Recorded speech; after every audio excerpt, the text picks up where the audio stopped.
Hey guys, welcome to a great episode of the Shrewsbury Biscuit podcast.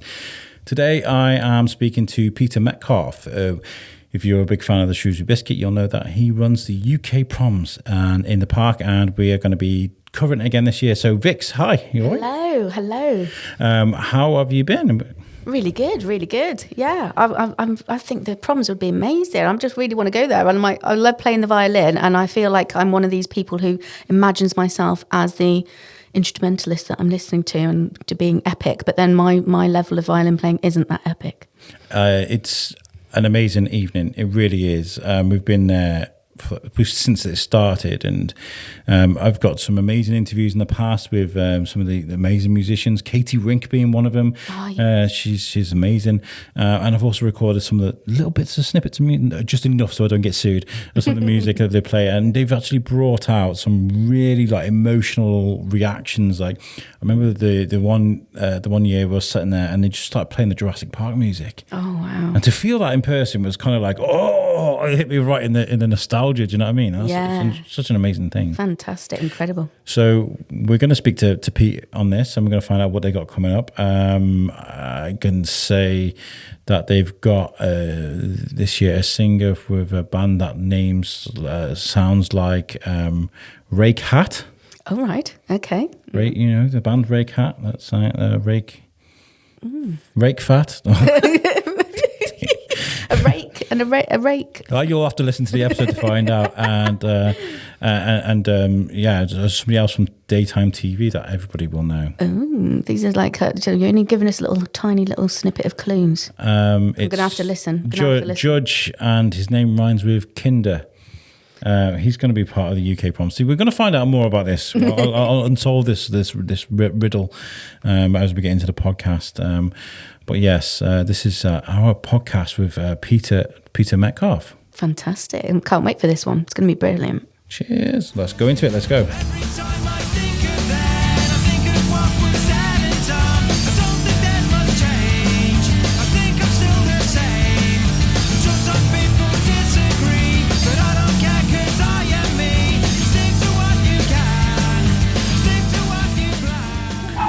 Good morning, guys. Say morning. Don't know when you're listening to this podcast, but hi, I'm Alex. I'm from the Shrewsbury Biscuit podcast. No Vix today. She's feeling a bit under the weather, so I'm taking this one by the reins. Vix will be back on the next episode. You can hear the background noise behind me. I'm sat in the courtyard of Attingham Park, one of my favourite places in Shropshire. And today we're speaking to our good friend, a regular host, a guest of the podcast. Usually when we hear him, he's kind of a bit flustered. There's lots of background noises, and it's always like, there's people over here that need this thing, and there's some chairs needed over here. And it's Peter Metcalf, who runs UK Proms in the park. Hello, thanks a lot. Thanks for having us on again. It's always a pleasure to talk to you. Why is that so quiet? Go on, give me an okay. Is that all right? Yeah, there we go. There we go. I'm back. Well, thanks everybody. It's always a pleasure to talk, and it's nice to be sat down drinking coffee in the sunshine at Attingham Park. It's a glorious day. We had this planned like 4 weeks ago or something, and I was like, oh my god, I haven't got a venue sorted. But I thought this thing takes place not just in Attingham Park, but around the UK. But this is a great place to just come and sit. We could have done it in the house. We could have sat by a stream and did it. But we'll go around the people with the sun shining, and it's starting to feel like spring. What a perfect way to do it. Yeah, absolutely. It's a lovely place here.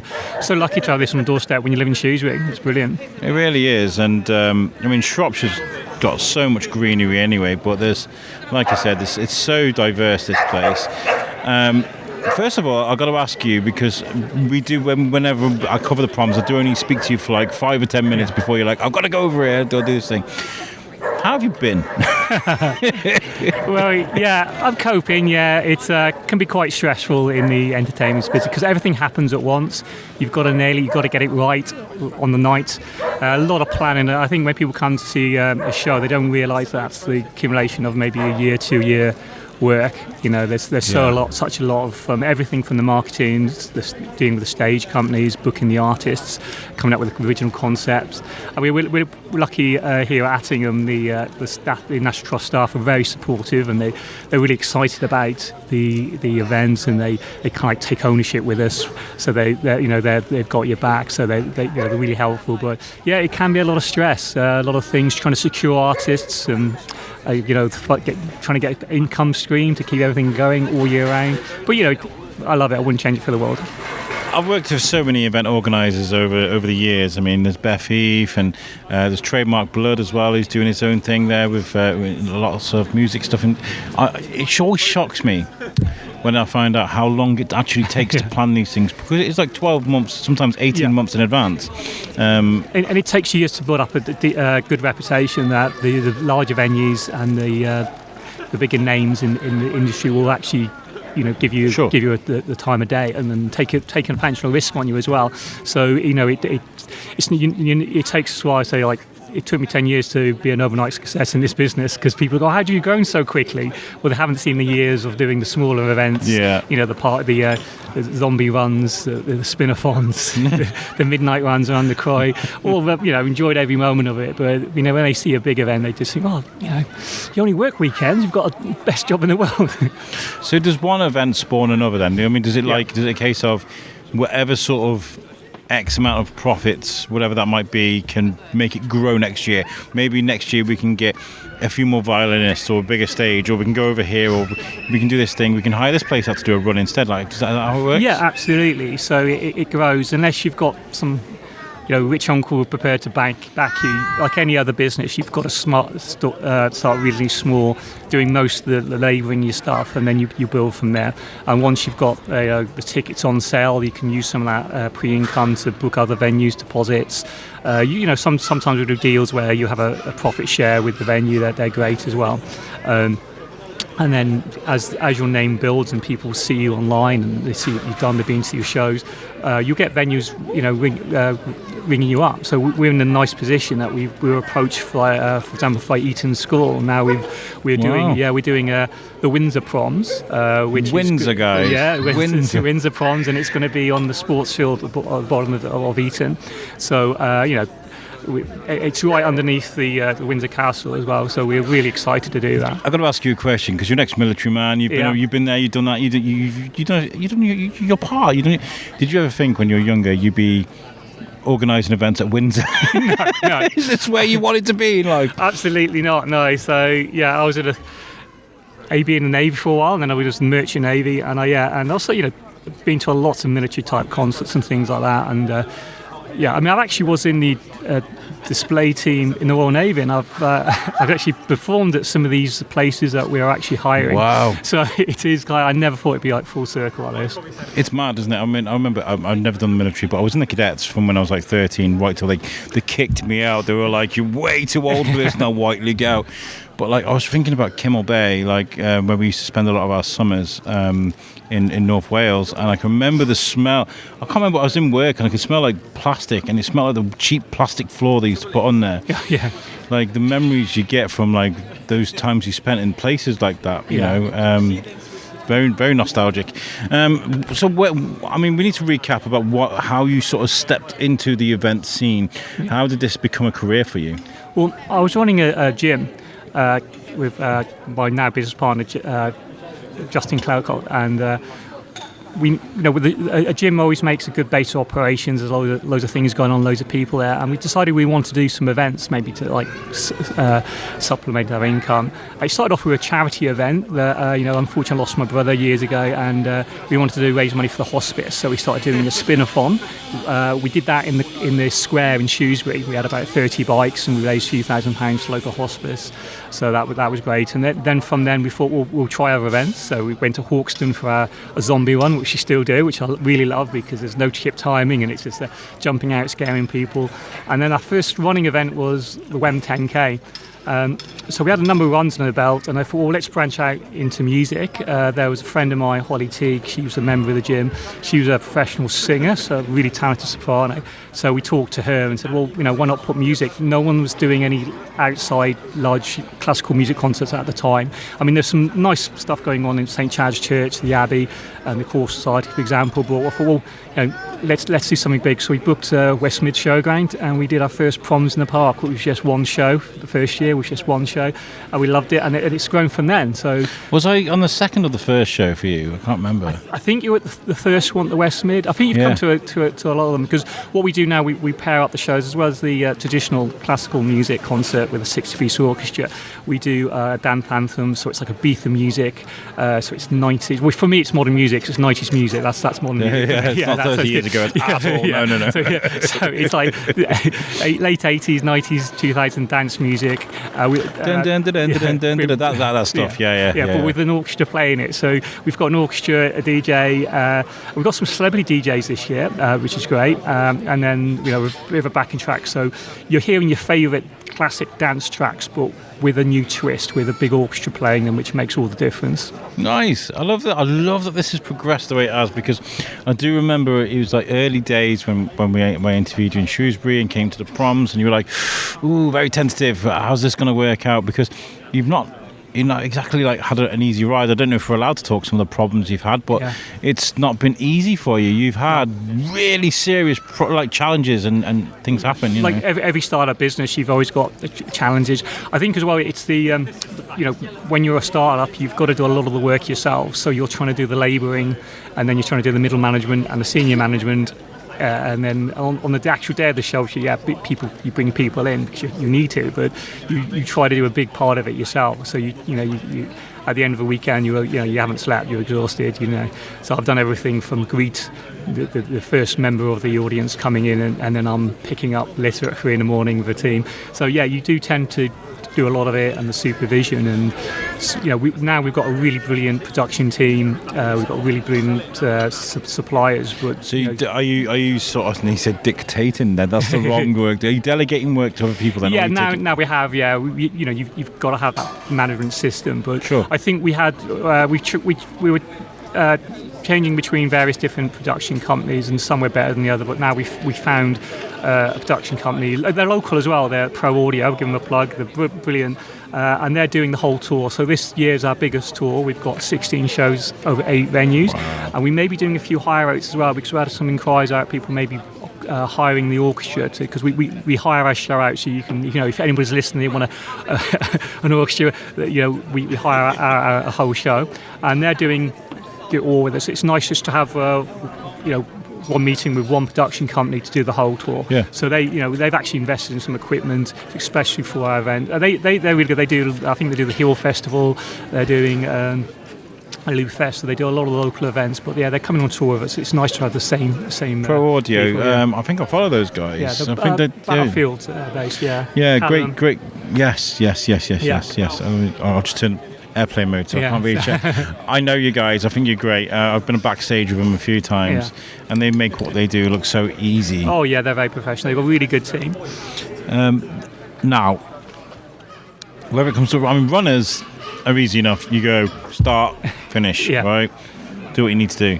But an orchestra, that's a lot of moving parts. How do you build an orchestra? Well, like you have. I like to say it's all down to my talent and genius, but really because I'm an absolute connoisseur of the arts, Alex. That's what it. But really, the majority of that is by Holly, my business partner. So she's a classically trained a singer. She's got a good career in her own right. She's well known within the industry, and she builds the orchestra with help of Dave Danford and sometimes a guy called Potter Waite, who's a local.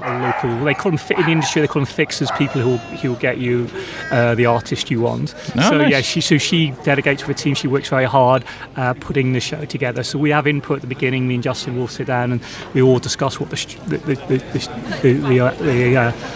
feel of the show, and then she'll do the actual hard work. And so she talks to the musicians. If they talk their own language, she knows how it all works. So she's brilliant at that. I've got to ask you a question though, because I spoke to a few of the artists at the events. I know what they're like. especially a certain Mrs. Rink. I'm just saying, how big a diva are classical artists? Well, do they come with actually only 100% cotton touches these clips? How's that? I think a lot of them are just working musicians, so they can't be that fussy. A lot of them they want to. They might have travelled a long way, so they want to play their part, and they're brilliant. They hit note perfect first time. They might have to get home or get the other end of the country for a gig they're playing the next day. So I think the orchestra, I don't think there's any divas. They're just professionals. I think when they get maybe the headliners, maybe when they've got, that's when the diva thing maybe creep in. But so far we haven't had much diva-ish behaviour. Some of the stars we're using have got riders who are interested on how much alcohol they want. What I'm going to do is I'm going to ask the audience, I'm going to throw a thing on Facebook, a poll, because we haven't got Around the Recon today, because Vix isn't here. So what I'm going to do is I'm going to ask you, Around the Recon's a version of 101, by the way. I mean, we can do one if you want. What would be on your rider? If you were a headline act, what would you throw on your rider? So listeners, if you're listening to this, I'll put a poll up on Instagram. We'll leave it running for a week. Yeah. What would be on your rider? Let me know. I mean, on the next episode, we'll work it out. I mean, what would you have in your rider? If you were because I know Kanye West used to be like, I want the walls draped in sheets white. I want everything white. There's a famous Wayne's World thing, only green M&Ms. In Vandergas, or Ozzy wouldn't go on, we get me. Well, I mean, I've heard stories that some people say that they deliberately put difficult things in the rider to make sure you read it. So if they ask for a random thing like a red ball, it's just they want to make sure you've read it. Yeah. I think a lot of time we get standards. Standard riders from some of the headliners, because one of the headliners were asking for 20 backstage tickets. Well, at our events, there's not a lot going on backstage. You've got you're lucky there's warm coffee and some biscuits. Yeah. It's not like there's Glastonbury and there's a big after party going on there. So I think practical stuff like water, food, because. The food at these events, you tend to get unhealthy things like burgers. So if you're doing that every night, you might want some nice sandwiches or something, or if you're vegetarian, so practical stuff.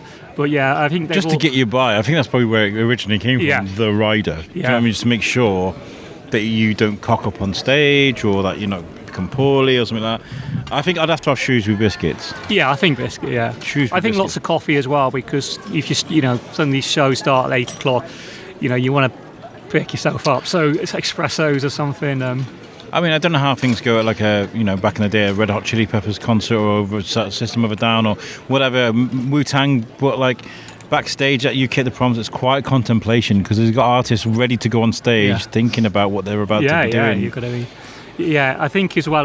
That's the side of it. If you're facing 2,000 people and you're the host, you might want one or two drinks maybe to steady your nerves, but you can't go on there half guard. You've got to be on your game. And like I say, a lot of them, because they do this every weekend, they probably just want to get back to the hotel room, soak their feet and catch up on Netflix or something. Exactly. I mean, right, okay, so you mentioned drinks.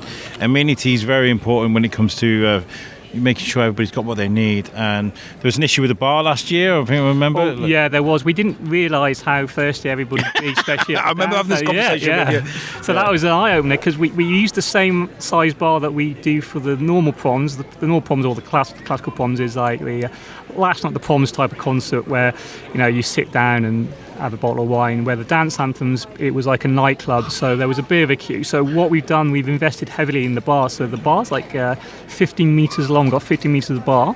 We've partnered up with Battlefields Brewery. They're providing us taps. We've got I think 11 or 12 taps. So they're actually really good. They're sending a couple of their managers down to help set up the bar, make sure the taps are working. So we've got lots of draft ale. We've actually got our own Proms lager. API.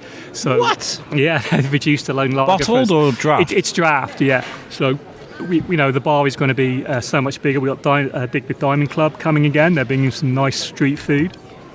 But you say on the Saturday night picnics tend to be welcome, but the Saturday night, it's Friday night, people tend to use the street food. So excellent street food.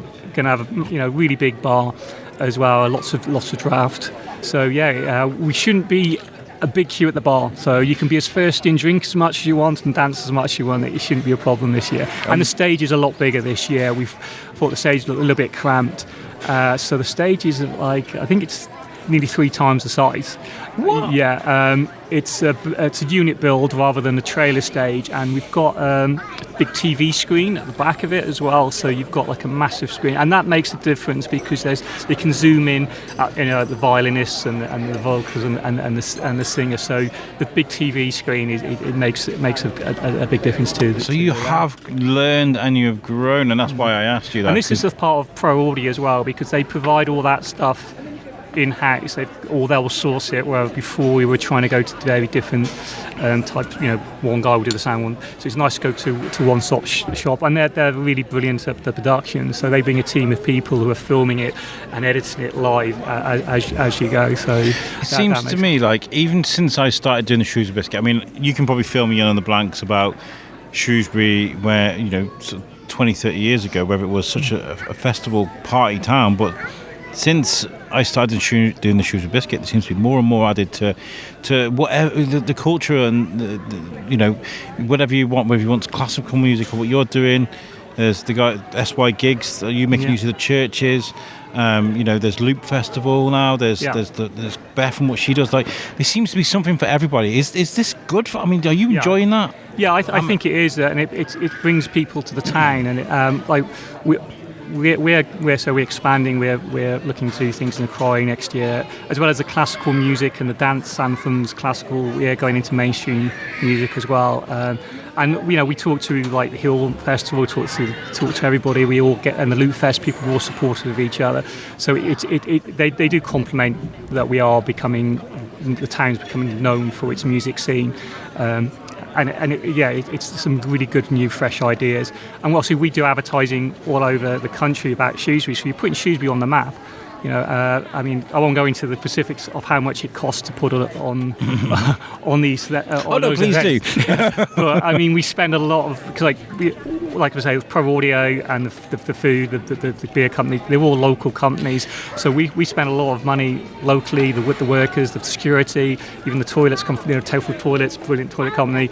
We spend the production money locally, and obviously people come to use the hotels are full up at the weekends. We're performing, and people come to town and spending money in the pubs, the coffee shops, for example. So it does bring a financial shot in the arm for these events. So they all do that. It's not just us. So that really does help the town. And all this stuff needs to be packed up and taken along on tour. Yeah. I mean, how the logistics of that sound. I mean, we can talk about planning one event with all these musicians and all these parts that are running alongside them, for one event, but to do it over how many did you say? We've got 8 venues this year. It's not just that they're standard venues like, say, maybe Nottingham Arena, where it's built, you just drive in and get on the stage. These are stately homes and castles, so you basically build everything yourself. So we've got Whitby Abbey. Obviously, it's a Grade 1 listed building, and you can't put even a domestic tent peg in the ground there, because we have to. There's bodies buried, there's archaeology just a few feet underneath the surface. Oh, wow. So I'm really looking forward to Whitby, because it's such a dramatic, iconic venue. So the ruined abbey in the background with the performance as the sun goes down, looking down at Whitby Abbey. I mean, amazing. that sounds amazing. Yeah. I mean, we've been here at Attingham when the sun's going down. Yeah. That's really nice. We've got Falmouth, so we've got Cornwall, so a long way to travel down to Cornwall. We've got it's Pendennis Castle, which is a Henry VIII Tudor fort, basically, but it's been altered over the years. But that's got a really tiny entrance. You only get like a van in there, so everything has to be compact. Onto a van to go back and forwards, rather than you can't just turn up an Arctic and unpack anything. So we have got some challenges. Eating school. One more question. What is wrong with you? Well, yeah, it takes it takes a bit of vision, but you look around. You need to bring everything, like generators, toilets. Even like green rooms sometimes. I mean, Attingham is great because we've got buildings the artists can go into, but because we're at Eton and we're down the bottom end of the sports field, we've got to build everything. Fencing as well. So we've got Bossover Castle as well, Harewood House, which is a bit like Attingham but based near Leeds. I'd say Carlisle as well. So we've got the other end of the country, basically. So Carlisle is one of the most sieged castles in Britain, and again, that's got a tiny, well-fortified entrance, but that's right in the town centre, right in the city centre of Carlisle, and we're looking forward to that. I bet the people of Carlisle will look forward to that. Actually. Yeah, I can think imagine that'll go down well. We've got a lot of positive feedback from there already. So the tickets are coming in. And especially this is the week we're announcing our like headliners. So we're going. So you've done it now. Yeah, you've done it now. Headliners. Okay, so this show is growing every single year with the people you brought on stage.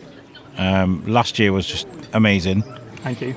And now you've gone even bigger with your acts, right? Yeah, we've got with the dance anthems on the Friday before the main orchestra comes on and there's all their dance set. We've got Howard from famous Take That, if you remember that far. So wow. Yeah, so we got a member of Take That. He'll be doing a warm-up set before the main act. So yeah, really excited to have a headliner like How did you manage to get him? That's a bit of a coup. Well, he'd been ringing me up for years. Him and Robbie going kind of. No, I really want to get onto the prom scene. Yeah. No, well, I think it's we have to thank Holly for this. She's been talking to a lot of their agency, and again, these artists, they won't take anything just for the money. They'll really guard their reputation, and they won't go to a show unless they think it's maybe a bit unique or it fits. Is it in Telford? Yeah, nah. Well, I'm okay. I'm joking, Telford. You're doing really well for your music scene.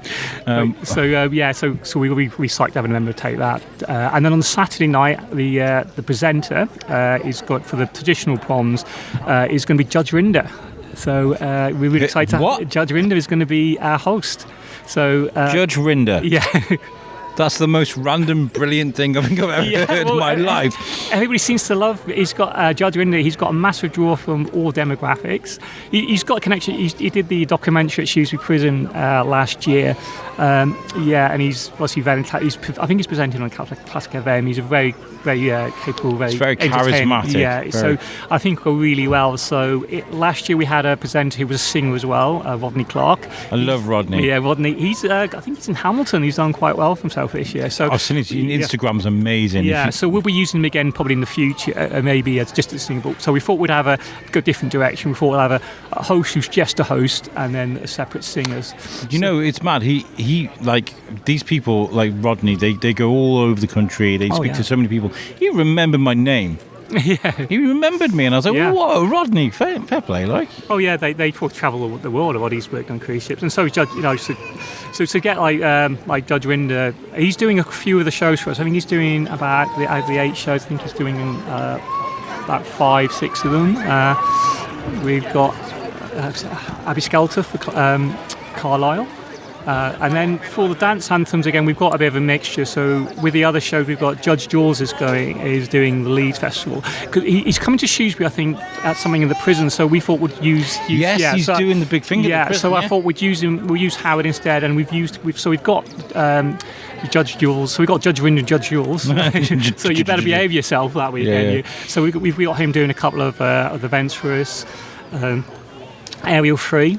As well, she's on Radio 1, and Ellie Sachs as well. She's doing a couple of events for us as well. So she's not doing the Shrewsbury one, but she's doing a couple of events. And I'm really excited about it. I'm a big fan of Ellie Sachs because I like the musicians playing rather than the DJs as much. So yeah, so we're excited to have her on board. So we've got a nice list of stars. So it varies from venue to venue. So if you big Ellie Sachs, so I just checked that she's actually performing at that. So how did that conversation go when Holly says to you, "I got Howard from Take That"? How was your reaction? I mean, I imagine that was kind of like, "You what now?" Could it be magic? We were just very psyched about it. And we thought, that would be a draw because, I mean, even though it's a completely different, both shows are completely different from next year, as in we're playing different tracks. There's a few of the classics we're keeping in, but we've put together, we've composed different music. So because last year you did movies, right? And that for me, by the way. I mean, the year before you played the Jurassic Park music, and then you played some amazing Star Wars. What it does to me is amazing. Hans Zimmer's type of stuff that goes well. Yeah, I think you could do a whole concert like that. So that may be another side project we might look at. Yeah. It was the Lord of the Rings music that did it for me. I was like, oh my God, like you know when you like you takes you off guard and you kind of like, oh, those hairs go up on the back of your neck. I think people's exposure to classical music is usually through movies nowadays. Where maybe in the past it would have been through ballets or operas. But so a lot of people don't realise how much classical music they actually listen to. So when you're saying you're describing the difference between the two shows, like Friday night is like being in a nightclub, there's disco lights, there's haze machines, and it's all your banging type of dance music, but you've got a full orchestra banging out, not just a guy on playing a decks. And I say, well, yeah, and then it's same. A lot of the same musicians are playing the second night, but it's classical. They think, classical music, is that going to be a bit boring, a bit, something for your granddad? But it's not. It's all the stuff that you've like Game of Thrones and the classic. What makes your movies so much better, perhaps the currency, and so so it's all the stuff from the adverts and. When you go on holiday, Flowered You Out, it's all the stuff that you listen to all the time. You don't realise that's classical music. It's helped my son come along, genuinely, these UK Proms, so I've got to thank you for that, because we're Star Wars nerds, we love our Star Wars, and he loves Episode 1, and Duel of Fates from that is one of the most perfect pieces of music to signify a battle. And we listen to that in the car regularly, and that's because we had this conversation. I was like, classical music, it's in Family Guy. You got John Williams band right in the background of a cartoon. It's everywhere. So it's really good to be able to stop and look and listen.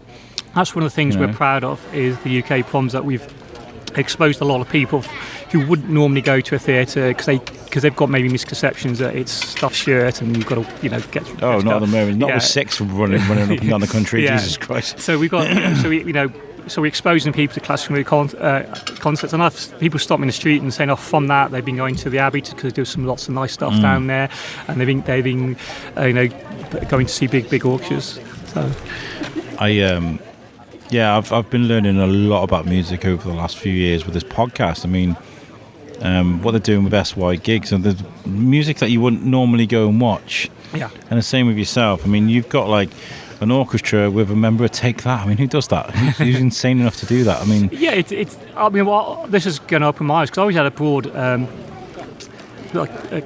eclectic taste in music. I've got everything on my playlist, from Al Johnson to Eminem. But I was just rolling through Attingham Park listening to Biscuits by Method Man. Yeah. So it's great to have variety, but I've been going to a lot more different festivals. I've been going to folk festivals, what I'd never dream of going to. So with this industry, you do get to travel the country, and you swap tickets with other organisers. You go, I'll give you 2 tickets for your show, and 2 tickets for mine. You do see a lot of other music, and it gives you ideas. You think, okay, I love what they're doing. I know about last year at the folk festival, I saw a band called Bluegrass, which was like hillbilly type of music with gangster rap, which I thought, who'd have thought mixing those together. Well, have you heard of Elvana? Yeah. An Elvis Nirvana. That sounds good. I have to get you're just going to give me the name of their agent. We'll have to get them on. They're massive. They do Glastonbury and everything. They're huge. Elvana. I'd love to see them. There's an Elvis Nirvana hybrid band. Who thought of putting that fusion together? I don't know, but it sounds amazing. You did the thing at the Flax Mill recently as well. That's brilliant. Yeah, we loved that. I don't think that was more of a one-off festival, because I think it was kind of like, we want to do something to Flax Mill. Who does this something? Peter. That's it. I know you live around the corner, so I loved it there. And they're a really supportive team. The money for that came from the lottery fund as a celebration for English heritage. Yeah, sure. Historic England, who's now transferred to English heritage. So that was brilliant. So in the future, we may be doing something there. It's just getting the time. I'm just checking the time of how long we've been going. 30 minutes. That's right. And we also, in the winter time, we're going to things like Shrewsbury Abbey and churches and cathedrals around the country. We're going to theatres. We do a 3 tenors by candlelight show, which it's a lovely, quite easy to put on, and the classics. Three male voice, 3 tenors singing together is brilliant. We're doing a horror ensemble around Halloween as well. Yeah, so we're doing We're doing this, I think, Ludlow, and then we're touring that. We've got about 3 venues. We've got the Albert Hall, but it's the Nottingham Albert Hall. So. Not the Royal Albert Yeah, Hall. Well, I think everybody's the Royal Albert Hall these days. It's Albert and it's a hall, so that sounds exciting. So it's going to be like playing like spooky type music, order fortune, and stuff again, like that kind of music is like if you're not writing a score that thrills people during a horror movie, then you're doing your job wrong. Do you know what I mean? Oh yeah. So whether it's The Shining, Halloween, or Scream, or whatever it is, there's got to be that soundtrack. Yeah. Oh, absolutely. So we find it's nice to use inside venues, so I don't have to worry about the rain and stuff like that. But so the idea is that we rather than stopping the shows during the winter, we keep going, but in different genres. So the 310s by candlelight, the ensembles, the quartets. So we'll be here all year round. We're looking at doing again the maybe Shrewsbury Theatre at some point. We'll be talking to them. Something the Walker Theatre. Yeah. So we'll be doing a lot more. Classical music, and so we're aiming to go into some more mainstream stuff. Yeah, you mentioned this. Yeah, What's tickling your fancy with that? Like, but we've been talking to the town council, so we're hoping to get into something in the quarry in town, and then so there'll be a bit of a hybrid. We'll be using our own orchestra and those stuff. But that's all for next year. So that'll be another podcast. As soon as we know the dates and everything, we're still in the early planning stage. So a few of the big. The things going on the quays they've pulled out, so it's left us a space. So as well as Attingham, we're always going to be doing Attingham Park. We'll be looking at doing something in the quarry as well, so hopefully some hand on that. What do you think is really important with a show like this, to be traditional or to be original? Oh, that's a good question. I think because the Friday and Saturday shows are, even though they're orchestra based, they're very different. So with the Saturday show, I think people like the more the relaxed tradition, I'll call it, because you don't get dressed up and people come at once. So they want, it's more you sit down in a picnic chair. You maybe have a nice glass of wine and you enjoy music, a bit like an outside theatre experience. Dressed in a Union Jack suit. You can, yeah. People love that, the flags. And then the Friday night, or the dance anthems night, which is more like based in outside nightclub atmosphere, and it's hearing all your favourite music. Some of the moms from my son's school, they went and they all had the festival makeup. They were ready to go. We've got a stall there today. I was talking to a lady, I'm trying to think of the name of the company, a local company. They're coming and they're going to be doing makeup on the day there for people as well. They ever want that? I didn't get to sample that, so maybe this time I can come and sample a bit of that and have a couple of beers. Do you know what I mean? Come along. I come with my family, which is great. I don't want to get drunk and Larry around my kids because who does that these days, But with the night version of what you do, I think it would be just a great way to let loose a little bit. Do you know what I mean? Yeah, it's great because that show appeals to a quite wide range as well, because people in their 40s or 50s, dancing along to their traditional 90s music, but you've always got the young crowd, because obviously the 90s was the best era for music. They're still loving it. So it's the audience is a complete mix. There's a lot of young people absolutely going for it, and you're listening to your classic songs you've heard so many times, but because an orchestra's doing it, it's like you're listening for the first time as well. Sure. So, and it's so much more powerful when you've got live musicians banging out these 90s classics along with a backing track. So yeah, it's an amazing experience. I never really liked dance music back in the day, but now I'm loving it. Something caught me off guard the other day. I mean, have you heard the Aperture song, Bruno Mars? But that's ruined. It's both ruining and enlightening our lives at the same time, because it's a great song. We love Bruno Mars, but it's so bloody repetitive and so like But now and again the song will hit me that's modern and new, and I'll be like, that reminds me of the good old days. You know what I mean? I think hip hop's coming back a bit as well. Oh yeah, absolutely. We've got Method Man and Redman just released a new track, and I was like, whoa, remember those? You know what I mean? So when you look at the bands who are touring, it tends to be the traditional ones are still doing the best, isn't it? You look at the local announcements, it's all the older ones, because they've got having that stagecraft, that they know how to put a good show on.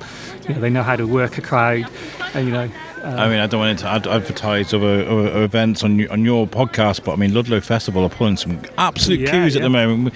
Supergrass, man. If I wasn't so skint, I'd have gone, because they're quite expensive. Those tickets are, in a few years' time, we'll be doing mainstream music. So you come to us. Is this what you want? Then? Is it you want rock bands and stuff? Or, I want a mixture. So I'm always going to be doing orchestra because that's a USP. So we're going to be doing that, and we've got a crossover at the moment. Because say the dance anthems is the crossover artist, but as well as because it's the idea of having a venue for 3 or 4 days. Yeah. Rather because you've got to build all the infrastructure. So there will be. The more mainstream acts, the off the, what we refer to them sometimes off the peg, where we can swing up an agent, and they'll just we're not. It's not our own show. We're hiring in show. So that's what I want. And I mean, you kind of almost answered the question, but I was going to say, well, where do you want this to go? I mean, that would be the natural question for an interviewer to say. Is like you've grown and grown and grown. You've got to this point now where you've got the amazing act you've just announced.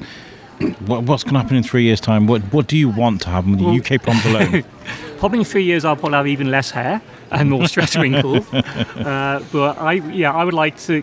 We are currently now established, so we've got agents as well. We're talking to the agents to hire acts in. We've got agents who are in discussion with us to hire our show out, our orchestra out. So. A lot more collaboration. So as well as I've always going to be putting our own shows on, as well as hiring venues and the whole thing, is providing an off the peg show for other venues to hire us in. So it's got to be mixture. So I want to be our show, playing alongside like some of the big festivals. So maybe Glastonbury can be one of my dreams. Why not, or something like that. So where our orchestra gets to go to somewhere like that. Oh, that orchestra deserves that for sure. I mean, you've heard. I mean, listeners of the Shrewsbury Biscuit have heard when I've come to the Proms. I play a little bit, probably a little bit naughtily. I mean, that's what we don't. But they are fantastic at what they do. Honestly, and like they're so like modest and humble as well. Katie Wink was, I've got a solo coming up. I've got a solo coming up, and she was amazing. She was so good. I singled it out and I sent it to her, and she was like, "Oh, thank you." But yeah, I mean, you've got some amazing artists right here on your doorstep. Well, yeah, it's surprising. Because it's hard to make a regular income being a musician because you're travelling a lot. So a lot of them have day jobs, so they've done a good 40 hours a week, and they're very professional in their own fields. Like Katie Wink runs her magazine. Yeah. Big shout out to My Shrewsbury. Make sure you subscribe to that. Our first violinist, he works for the council, Alex Postlethwaite. So this is like their second career, and a lot of time they look at it as their main career, it's their passion, and their day jobs just to pay the mortgage. And they are incredible musicians. They've been practicing for years. And they've played they've played some really big venues, but then Monday morning they're back in the office. So there's they're humble people, but they're incredibly hardworking. So we refer to it as talent, but it's not really talent. They weren't born with it. It's they've worked for it. So when I say talent, it's their hard work. So when we refer to it, they work for years perfecting this to make it. They work so hard to make it look so easy. So it's the hard work they put into it. Am I right in saying you're part of a choir as well? Yes, I am part of a choir. I'm pretty sure you told me this. Yeah, I enjoy singing. We're not quite to the standard that I'd hire ourselves, but But if you ever want to come along to one of our nights and talk to the choir, because we're trying to expand our numbers a bit, we're always short of males. So if you want to come and your singing voices, so pop harmony we call ourselves. You sound amazing in the shower, and especially in the car. Yeah, well, I would say with a quite a great way to sing, because you've got a backup, haven't you? You're not singing on your own. It's like getting in a fight and you've got 30 of your mates with you. You're going to win. So that's a nice thing about in a choir. If you're not used to singing in front of people, if you maybe get your part slightly wrong, there's 5 or 6 people singing the same part around you, so you get away with a lot. So we meet Monday nights in Bellevue. If anybody's interested, come along. Just Google Pop Harmony. Our choir mistress is called Susie. So. Okay. Yeah, it's great fun. I find it helps with my stress relief, because this can be a stressful job, and singing, it does help with mental health. There's music, I mean, I've always said music is the universal mind massager. It kind of like helps. It turns my mind to putty sometimes. You know what I mean? When you've had a rough day.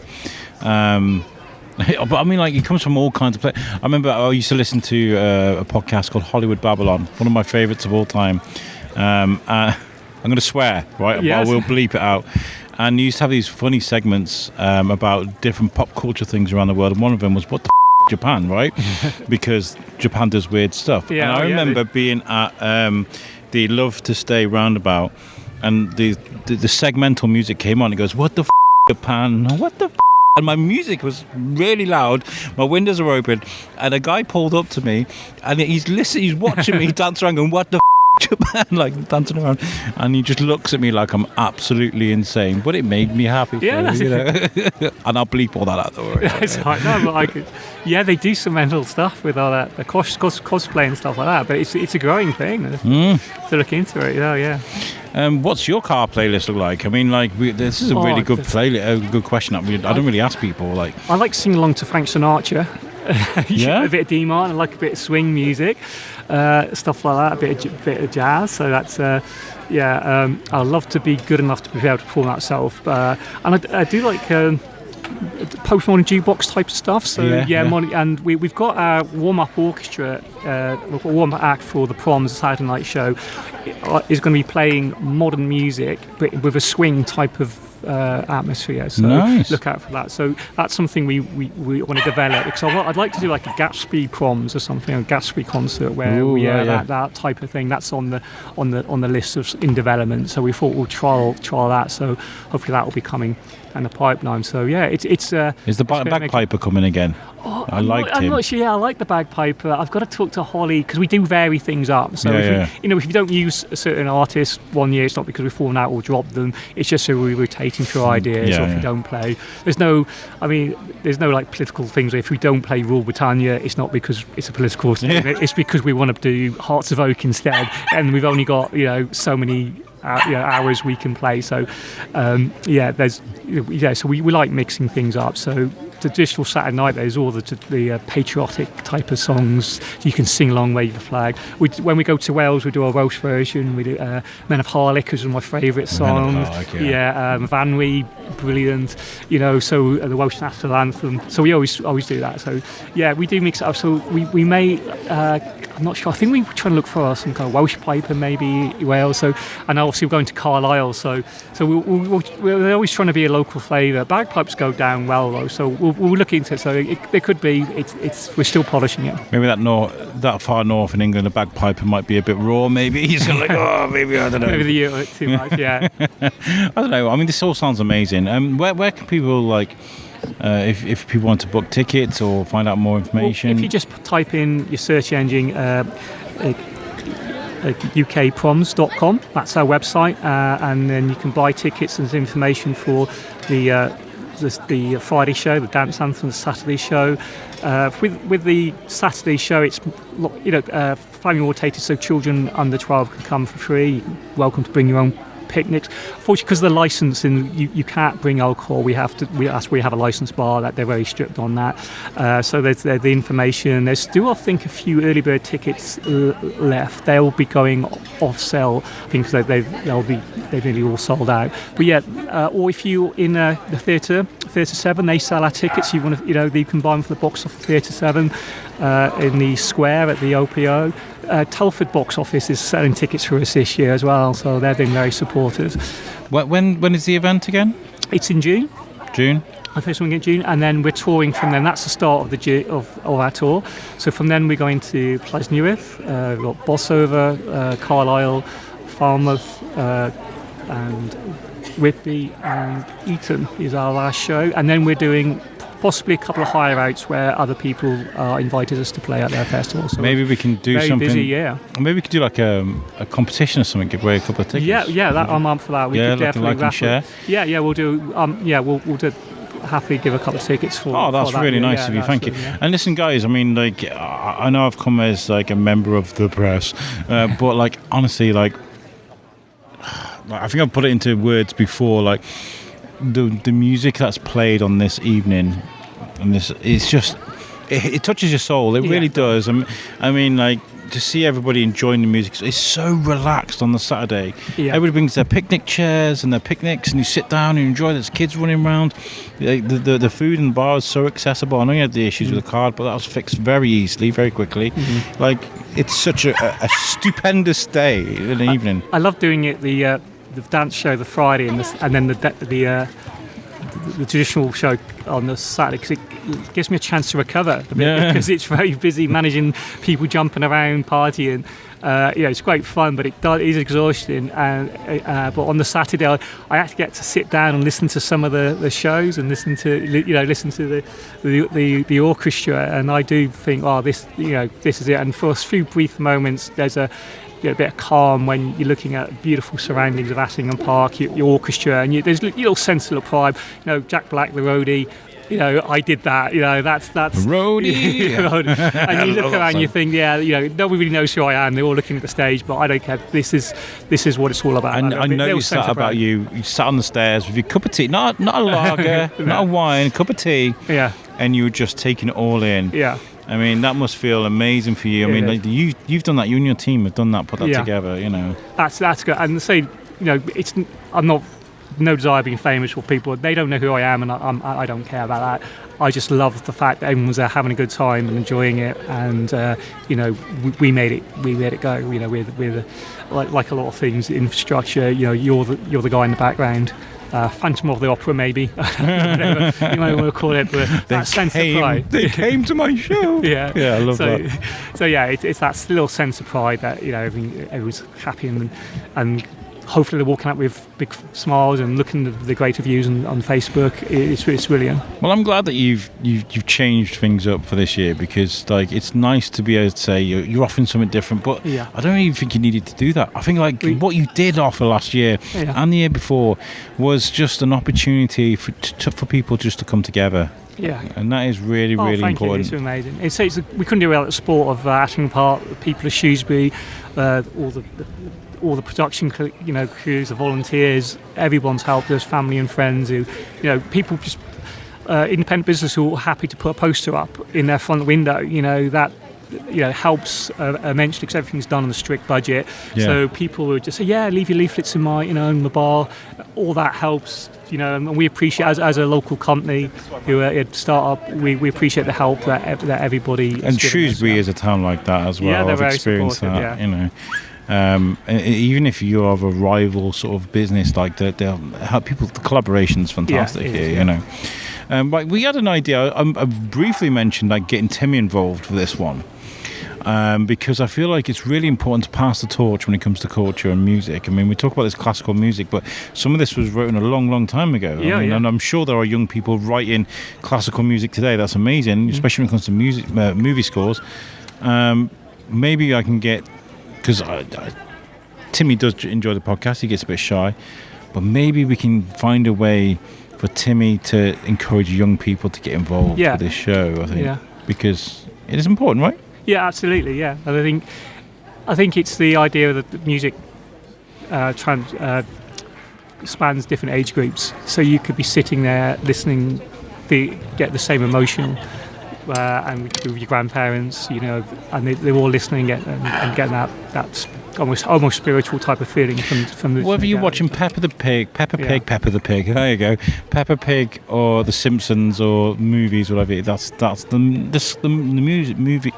music. There is what makes it happen. Oh yeah. Oh yeah. Every film is made a lot better with music. Yeah. Brilliant. It's so much tribal. And then finally, Attingham Park. Why this place? Why is this place so important to because you, like we mentioned, that Shropshire is so vast, so green, so amazing. There's Powis Castle across the way. There's so much going on here. There's much Wenlock. There's so many. Why Attingham? Well, I say it's beautiful. I think it's one of the most visited National Trust properties in the country, and that's a big title because they've got thousands. The staff here are very supportive. Everyone knows where it is. It's accessible. There's good parking, and it's such a beautiful backdrop. You can tell that from all the people in the background of this podcast. Listen to them. So when I first started my events a few years ago, I always had my eyes on this place, and then very grateful for the Westwood Showground because we did our first show there, and that's a great venue. We may be doing other stuff there in the future, but for all the classical music, it sits so well with Attingham Park. Some of the videos I took, I mean, I know I only make reels and little things to go on TikTok and Instagram, but that backdrop, to die for. It really does, is. yeah, it does frame the music, so you've got that visual and sound experience. That's one of the reasons we've got a bigger stage, because the house is so dramatic. It made our stage, it was a big stage, but made it look small. So we've got but house and then stage. Yeah, so we've got a 12-metre high stage. 12 with a massive TV on the back of it as well. So I love how you call it a TV and not a screen. Yeah, screen, yeah. Somebody's stolen some guy's 100-inch TV and just chucked it.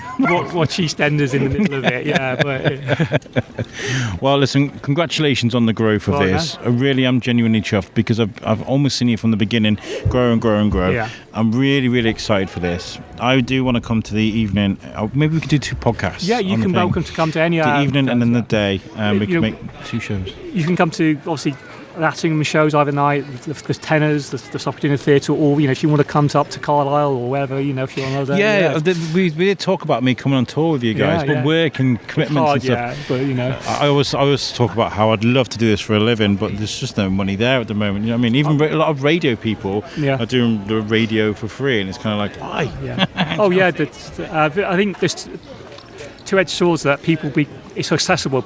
The people can just do podcasts from their bedroom, but exactly, yeah. The trouble with that, trying to get the adverts, the revenue from it, but Yeah, but the biscuit, it's home of everything Shrewsbury. I love that. We are the voice for you. Okay. Listen, thank you, Peter. Thank you, Attingham Park, as well, for letting us do this. And Vic, get well soon. We'll get you on the next episode. And guys, don't go anywhere, because I'll do a little outro. And thank you, Peter. Thanks a lot. Cheers. So there we go, Peter Metcalf coming to you from Attingham Park with me. You weren't feeling too great that day, so I grabbed the mic off you, because you had the mic, didn't you? Yes, so I'm going to listen at home like everybody else and enjoy this one. Pete's great, and he's given us all access for the UK Proms. We can as well organise giving away some free tickets. I mentioned on the podcast, we can give some tickets away. So we'll organise that. So pay attention to the social media. If you're not following the social media for the Shrewsbury Biscuit, make sure you do, because we will be making notifications about how you can get hands on those tickets, because they will go fast. They will, and I want one, so I've got to get on the case. Well, you're going to come with me, hopefully. Yes. We can cover that event, because and if you kind of like, oh, what is it like? It's an event where you can bring your own picnic and your own chairs and your own Union Jack flags, and you can sit and you can enjoy the music on the grass and on your own chair, whatever you want, however you want to do it. And there's also food, and there's bars there and stuff, so you can have a really good evening with the family. Yeah, I think it's a part of like our culture as well, and being British and sort of, the proms and everything, and making those memories, because I have fond memories with Dad and my dad listening to this, and yeah, those sort of like moments. And like you say, music can move you. It's so emotional, and it's just like a fantastic experience, isn't it? It really is, and I love it. I such a privilege to be able to cover such an amazing event. So thank you, Pete, for letting us do that. And thinking of us every time that the proms come around. It's kind of like, yeah, well, the thing's coming up, and I'm like, yeah, let's do the thing, and then we do the thing. Yeah, so it's gonna be really good. And also thank you to the folks from Attingham Park for letting us come and record on those wonderful grounds there. We're so lucky to have such a gem like that on our doorstep. Yeah, you look very stately when you saw the photos on Facebook. I was trying not to scare people. I was like, oh my God. It was a beautiful sunny day, actually, to be fair, for the time March. And I was kind of like, I was half asleep because I hadn't slept very well. And I was kind of like, I'm going to drag myself to Attingham Park. But you know what? It looked really good. And it was really funny. I want to say thank you to the stranger as well. That took the photo. Took the photo. I have sorted it out. There is a nice picture which I'll release before, obviously, this podcast. You'll have seen it. But like, the stranger was like, I was like, yo, can you take a picture of us in front of the house? He was like, oh, I'm not very good. I was like, I'm sure you're fine. I'm sure you're absolutely fine. And he kind of almost zoomed out. And like, we looked like a pinhead next to the house. I was like, oh, maybe he was right. He said he wasn't that great, but He wanted to get the whole of Attingham Park in. yeah. It was me and Peter just about to see us. But thank you to that stranger for taking that photo. And this is moral of the story is take a photographer with me next time. I mean, like plan it in advance. But yeah, thank you, Peter, for this. Make sure you stay tuned for find out how to get hold of tickets and even the giveaway that we're gonna organise. So. Amazing. Brilliant. Well, thank you for tuning into this episode. And we'll catch you on the next one, which is going to be an amazing rapper from Telford. And that's genuinely, he's brilliant. His name's Dribs. He's been on The Biscuit Guy before. So if you've ever listened to any of them, he's on that. But we're going to be talking about mental health and how being a creative can sort of help with that. I'd love that. I can't wait to hear that one. Well, right. We'll catch you later, guys. Peace out.